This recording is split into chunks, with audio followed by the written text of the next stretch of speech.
Today I will be explaining about planning overlays. So before you buy any property, you should check the free government website that will tell you exactly what you can and cannot do with that land. So today I will be explaining to you about planning overlays, what they are, what they do, and how to check for them. This is important because if you get this wrong, you could buy a property thinking you can renovate or extend, and then you find out that you can't do that. As a conveyancer, I see this catch people out all the time. Someone buys a beautiful character home in the inner suburbs, they have plans to extend at the back, and then they find out there is a heritage overlay on the property, so they're not able to do that. Because they need council approval and the council may not approve it. So by the end of this video, you'll know exactly what planning overlays are, why they matter, and how to check any property yourself for free. So what are planning overlays? So let me start with what planning overlays actually are. Now, when you buy a property in Victoria, the property sits within a zone. So you might have heard of a residential zone, a commercial zone, or an industrial zone. The zone tells you what the land can be used for. So a residential zone will mean that the land can be used to build a house there, you can live there. Now, the overlay is different. The overlay sets extra limits on top of the zone. So it's like an extra layer of rules. So let me give you an example. You might have a property in a general residential zone. That zone says, yes, you can build a house, you can extend, you can renovate. But then on top of that, the property might also have a heritage overlay. So now you have the zone saying, yes, you can, but the overlay says that there are extra restrictions. So the overlay tells you what extra limits apply. Now, the thing to remember is not every property will have an overlay. Some properties just have the zone and that is it. But many properties, especially in the older suburbs, in the hills, near the coast, these properties often have overlays. So that is the first thing to understand. Zone is the base layer, and then you have the overlay, which is the extra layer on top where there might be extra rules. Why do you need to check?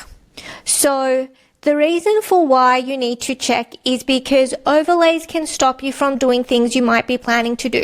So let me give you some examples. If there is a heritage overlay on the property, you might not be able to change the front facade of the house. You might not be able to demolish and rebuild. You might need a planning permit just to paint the exterior of the property a different colour. If there is a bushfire management overlay, then that will require you having to meet extra building requirements. So if you're planning to build or extend, the construction will need to meet certain bushfire standards that can add tens of thousands of dollars to your building costs. If there is an environmental significance overlay, then you might buy a property thinking you'll clear some trees to make room for a pool or a granny flat, but then you find out those trees are protected or the vegetation is protected and you're not able to follow through. If there is a design and development overlay, there might be restrictions on how high you can build or how close to the boundary you can build. So all these things are important to know before you buy. Now, the other thing to be aware of is that overlay can affect your property value. If you buy a property with a heritage overlay, you might pay more because it is a character home. But then when you go to sell, the buyer might pay less because they know they can't easily renovate the property. So, for example, I had a client who bought a property in an inner Melbourne suburb, beautiful Edwardian home. They paid a premium for it. 2 years later, they wanted to extend at the back and add a second story. Now, because it would change the streetscape, they were not allowed to do that. So they were stuck with a property that did not meet their needs, and they had paid extra for the heritage character that was now stopping them from what they wanted to do. So the main point here is you need to know what overlays apply before you sign the contract. How to check planning overlays.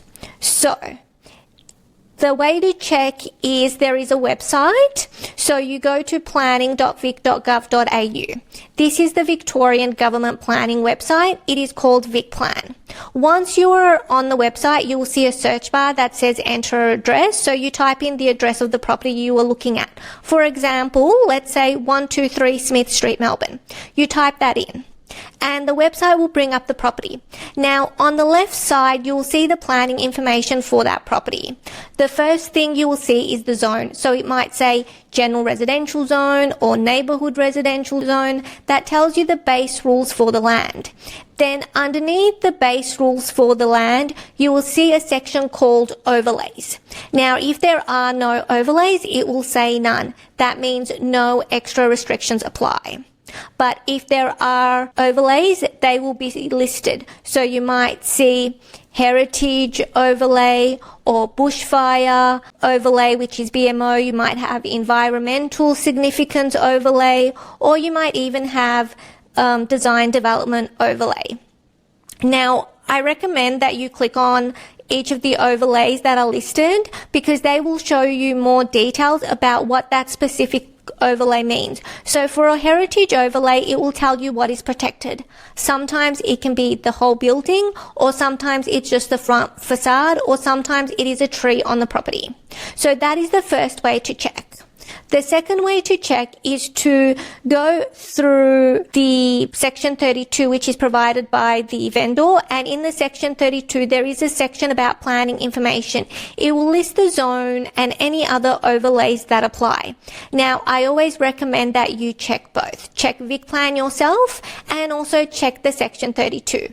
And if you are working with a conveyancer like myself, I will check this for you as part of my contract review.